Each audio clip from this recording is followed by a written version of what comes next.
नारायण, जय भोलेनाथ, हर हर महादेव। आज मैं आपको इस संदेश के माध्यम से यह बताने जा रहा हूँ, मृत्यु जो है अवश्यंभावी है। वही एक ऐसी चीज़ भगवान ने बनाया जो टालने से टलता नहीं है।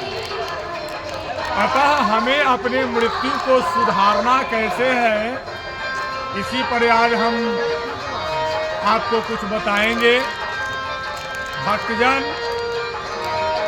इतना तो तय है कि जिसने इस पृथ्वी पर जन्म लिया उसका विनाश निश्चित है, उसका अंत निश्चित है। लेकिन कैसे अंत होगा, कैसे मरेंगे, गति सबकी अलग अलग है। और यह गति जो निर्धारित किया गया है परमात्मा के द्वारा, वह गति है कर्म से। कि जिस तरह से कर्म करेंगे उसी के अनुपात में, उसी के अनुसार में आपकी गति होगी, या सदगति होगी या दुर्गति होगी। तो बंधुवर समझ लो, ये सारी चीज़ें केवल और केवल निर्भर करता है आपके कर्म पर, हमारे कर्म पर। इसीलिए तो वेद और पुराणों ने भी कहा है कि ये तो हमें सचेत रहना चाहिए, लेकिन सबसे अधिक सचेत हमें कब होना चाहिए, जब हम किसी प्रकार का कोई कर्म को कर रहे हैं। अर्थात कर्म करने के समय में हमें सचेत रहना चाहिए।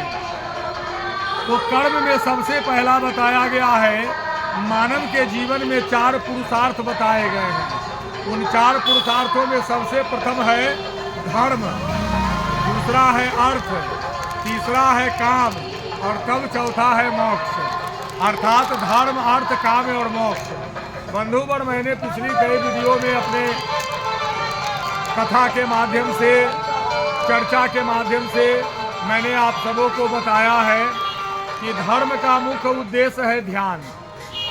और ध्यान, जब आप ध्यान में आएंगे, ध्यान मग्न होंगे, पूर्ण रूप से होंगे, तभी आप में उस तरह की क्वालिटी आएगी, निखार आएगा। ध्यान लगाने की विधि मैंने पहले भी बताया है, आइए आज मैं फिर बताता हूँ। ध्यान लगाने की 2-3 तरह की विधियाँ हैं। सबसे पहले तो आप इस तरह से सुखासन में बैठ जाएंगे, इन दोनों हाथ के उंगलियों को यूँ इस तरीके से ऐसे कर करके, और आप अपने परमात्मा का ध्यान लगाएंगे।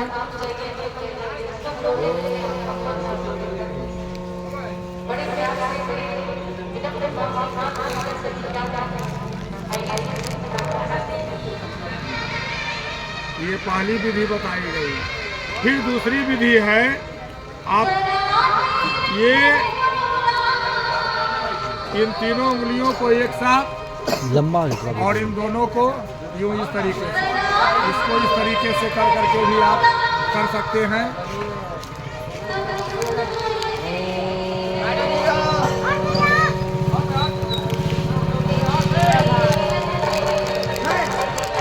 और इस दौरान केवल और केवल आप अपने परमात्मा का ध्यान करेंगे, चिंतन करेंगे, मनन करेंगे। निश्चित रूप से धीरे धीरे, क्योंकि यह रियाज का चीज़ है। जब तक कि आप इसको रोज नहीं करते हैं, तब तक कि आप अभ्यस्त नहीं होते। और जब आप अभ्यस्त हो जाएंगे, तभी परमात्मा का साक्षात्कार होगा। ठीक है, फिर मिलते हैं एक अगले अंक में। तब तक के लिए जय भोलेनाथ।